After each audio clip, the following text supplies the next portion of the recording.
I'm gonna be honest, it takes a lot to make me this angry, but I'm really pissed off today. I have some advice for you guys. Let's just get into it.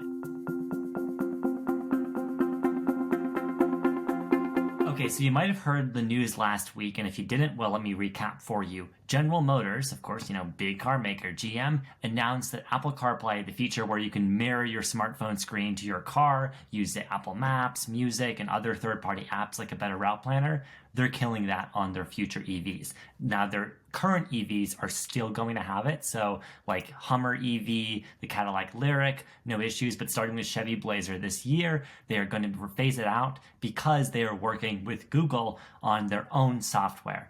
And you might say, hey, Max, earlier on Out of Spec Guide, you made a video saying how car makers need better native software. Isn't this what you wanted? No, it's not, because I am all for choice. And I think this actively works against choice, what's happened here. So let's just recap. That's a lot of info very quickly. But basically, right, CarPlay, to reiterate, right, that smartphone mirroring technology is just beloved by people. I mean, most cars on the market now have it, with the exception of Tesla and Rivian.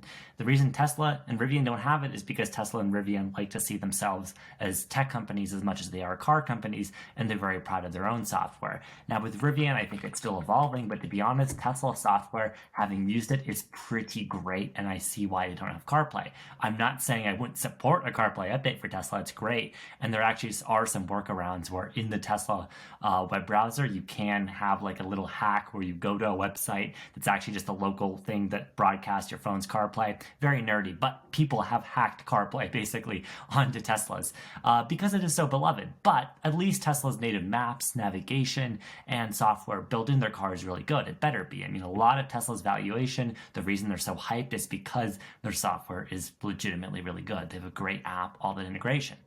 Automakers are not known for having great software, and I can tell you from much personal experience that assumption is true. I mean, Volkswagen, Mercedes, Hyundai, these companies spend untold millions of dollars developing their own software. Some of it's decent, some of it works. Like I think the Porsche Taycan has good route planning. I'm hoping to use Anna's Taycan or just play with it a little bit to see what that's like, but I know Kyle enjoys it a lot. Overall, the core of their software has gotten good in some ways, but still, like Hyundai and Kia, terrible navigation. But guess what? It's not an issue because they let you use CarPlay. And here's the thing. General Motors was one of the earliest adopters of CarPlay on, EVs like the Chevy Bolt, as well as all their gas cars. So I'm glad they're not killing it on their existing models. But my advice to you consumers out there is if you like CarPlay, if you like using your iPhone and its services in your car and you don't like this move, I think we seriously need to let GM know. Like, at them on Twitter, boycott them. Don't consider pre-ordering any of their, cars that also haven't come out yet, aside from the Lyriq. All this upcoming Ultium stuff like the Blazer. I'm sorry, but I'm not interested now because of this move. I understand the rationale for it. So, a lot of hysteria here, but let's just try to be a little rational. What is GM's plan here? Why are they doing this? Well, they say it's to basically make their cars smarter and force their kind of engineers to focus on a more better native experience. Reasonable stuff. None of that necessitates needing Apple CarPlay out, except here's why it probably does. They're working with Google on their upcoming software, and Google wants Apple out of the picture because Google is Google. Tech companies are very oligopolistic. They love to control everything about our lives. But here's the weird thing about this. This is not, GM's cars are not going to be the first cars to incorporate Google software. In fact, the Polestar 2 and the Volvo lineup currently incorporates what's called Android Automotive. That is different because Google is terrible at naming things from Android Auto. Android Auto is just like Apple CarPlay, but for Android phones. Android Automotive is native software running on the car that is actually powered by Google. It's basically like the phone is running a big Android tablet. So Polestar 2 runs Android Automotive. However, it lets you use Apple CarPlay. So there is precedent for Android, Google, and Apple all working together, and it's great. I've used in the Volvo XC60 T8 I drove last year. I used the system, and I liked it. I legitimately like Google Maps. I like the Google apps. I'm not complaining necessarily about Google software, but I also like the ability to still plug my phone in and have CarPlay. And I have no idea why Google is picking this fight, as is GM, that, let's be honest, is a losing battle. And here's why I am also just not confident that Google and GM can figure this out.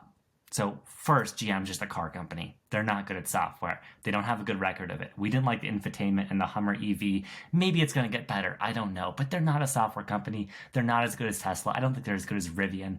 Maybe they'll get better, but I just haven't seen it. I know I'm being harsh here, but I think GM deserves harshness and an honest kick in the pants for this boneheaded move. And then Google is not much better. You might think, oh, well, Google is a tech company, right? They're very competent. And here you are, Max, making a video on YouTube, a Google platform. Yes, that's true. Google Ads, YouTube, these are great products. Their core products are really well done. However, Google in particular has a really nasty habit of killing off side projects and diversions that it turns out the company just loses interest in. Like, they are infamous for this. You can look on websites at all the services Google has killed, like Stadia, their game streaming service, various YouTube spin-offs, various business enterprise things. I mean, Google is just infamous for basically forgetting about certain apps and software they make and just abandoning them, eventually sunsetting them and completely killing them. So when you combine that with an automaker's incompetence, and then the fact that you're asking people to spend money on these, $60,000 plus EVs, I mean, Blazer will be a bit cheaper, but still, right? Not at all disposable products. You're asking people a lot, and you're asking for a lot of trust that is in no way warranted. And so it's one thing if, okay, Google and GM, maybe they'll build apps for, of course, Spotify, and then Apple Music maybe even. I don't think they will, but maybe. And maybe Tidal, and maybe they'll let you use a better route planner and third-party apps. I don't think they will. But even if they did, you have to be confident in them supporting that software later on through updates and keeping it up to date, like 5-6 years into the car ownership, because, people own cars and sometimes for a decade. But I don't trust GM and I don't trust Google. I'm worried that these cars are going to lose functionality as GM loses interest or decides, oh, sorry, your car's computer is too slow. We can't update it. Again, Tesla has a really cool system where they'll actually let you upgrade your car's computer. So if you get like an old Model 3 or a Model S, you can actually get the computer swapped out. It's like a modular approach. It's really cool.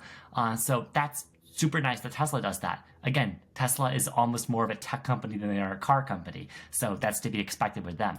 GM, I don't think they can do that. I don't know if they have the ability to do it or if they even want to do it. And then, of course, let's just talk about Google again. Google is Google. So I'm really cynical about this. I think the reasoning for them, I guess, I get the whole focus and that they want their engineers to do that, but they don't need to kill CarPlay in the meantime for people. And I think in the meantime, if you are looking at GM products, consider Ford products instead, or anyone else. This is not a sponsored video. We don't have affiliations that out of spec, but I really love what Ford is doing, where I'll be honest, I have my criticisms of Ford Sync. Sometimes it's a little slow, it's not perfect, but Ford does give you the option to use Apple CarPlay still. And then they have some of the best Apple CarPlay integration in the industry with EV routing on F-150 Lightning and the Mustang Mach-E, with state of charge, so that the Apple Maps on CarPlay can actually tell the car's battery and tell you what it'll be when you get to a certain destination. This is awesome. I mean, Ford is doing the right thing, where they're, one, working on making their own software better while still giving you CarPlay. And here's GM just, I think, doing a big own goal. I'm really upset. I'm super mad. Let's all make us think about it, and hopefully they can reverse this decision, because I've got to be honest, this is making me not at all interested in GM vehicles for the future, and I think this is just a really, really stupid decision. So let me know what you guys think. Do you agree? I hope you do, and I'll see you on the next Out of Spec Guide video, hopefully a more positive one, because I don't like ranting about stuff, but this just really got me angry. See you next time.